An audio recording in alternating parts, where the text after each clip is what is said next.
It don't sweat the small stuff. And Thursday morning, and today is like January 2nd. So today's the second day of January of the new year, 2025. Hopefully you had a great first day of January. Yeah, sometimes I'm asking myself, and why we really specialize the first day. If you look at if you look at just the nature, doesn't matter what days, like what date, you live in. Morning sun goes up, sun goes down, and moon comes up, moon goes down. It's a cycle. But somehow we humans are like to put it in something, some meaningful way. I guess I could put it that way, in a nice, like, meaningful way. So there you go. Let's put something meaningful in this chapter. It's number 2. Make peace with imperfection.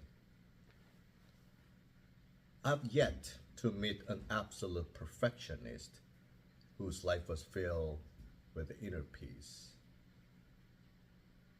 The need for perfection and the desire for inner tranquility conflicts with each other.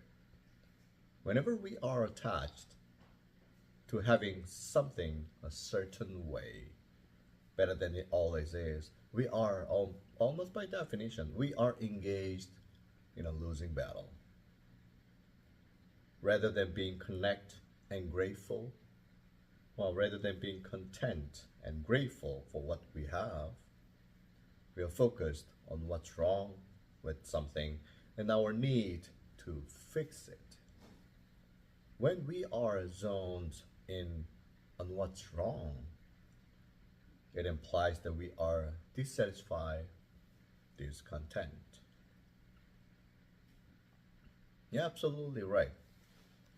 It's if you imagine if you try to be perfect, that means you're putting yourself current state is not perfect, which is not satisfying, which you don't agree with the current stage.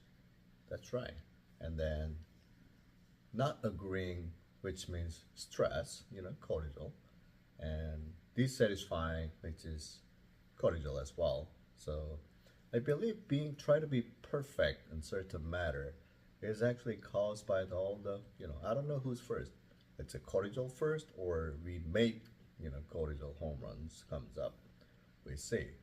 Maybe that's up my future project, when you start in the master class. I mean the, master of psychology.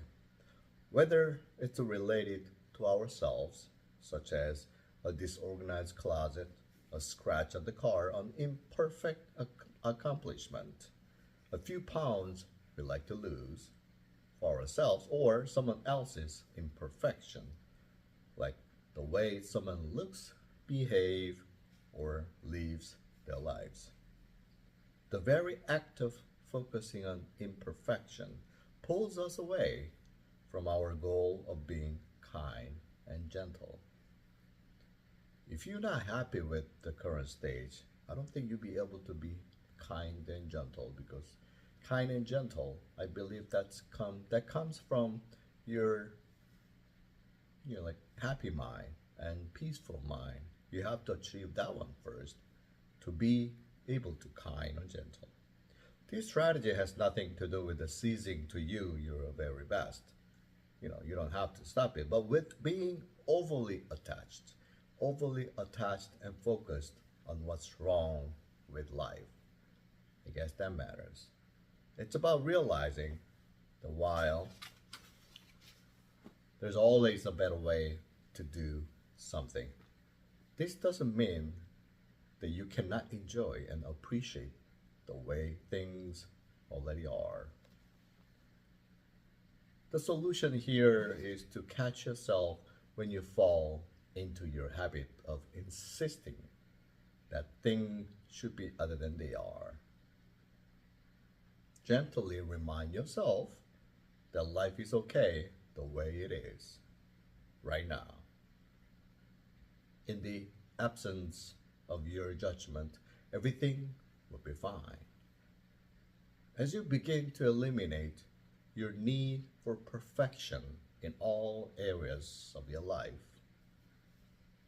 once you eliminate them, you will begin to discover the perfection in life itself.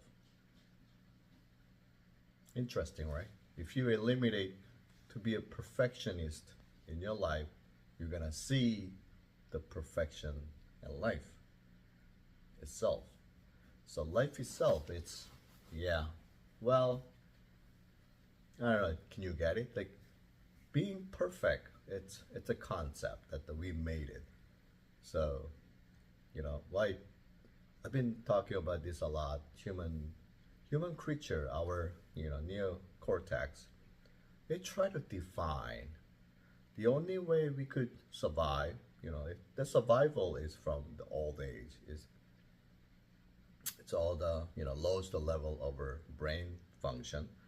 We gotta be survived from all the predators outside. To be able to survive, we have to know what it is. If something comes up to you, you gotta know if it's gonna hurt us or it's not gonna hurt us. So that starts with the defining, or categorizing matters. It's helpful when you're, cave in old ages, cave in hunter time. But now, even though you walk out outside your door, your house door, there's not much things gonna hurt you like instantly, right away, and then there's no random things popping up. Current society pre-organized pretty well, for especially for safety matter. So, but still, we have that thing. So we're internalizing that concept toward ourselves. So we try to define what I'm doing. We try to define what we're doing. And then defining is okay. Once we feel, oh, I could do a little better, that's fine.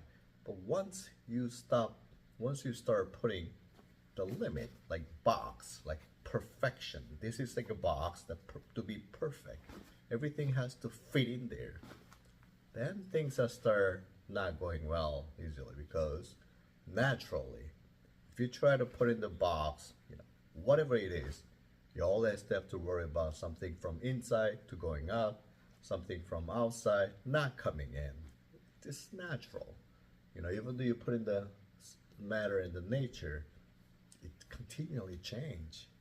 If you worry about all the change, I don't think we'll be able to live.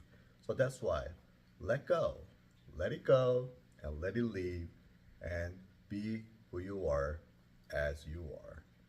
I believe this year try to understand that. Once you get that idea, like not idea, once you understand the concept of how nature works, if you can, just you could follow the 2024 Tao, that I did. It'll be helpful. So hopefully, by end of this year, you'll be able to grasp the concept or understanding that be as is, leave as you are. All right. Thank you. Have a great day and see you tomorrow.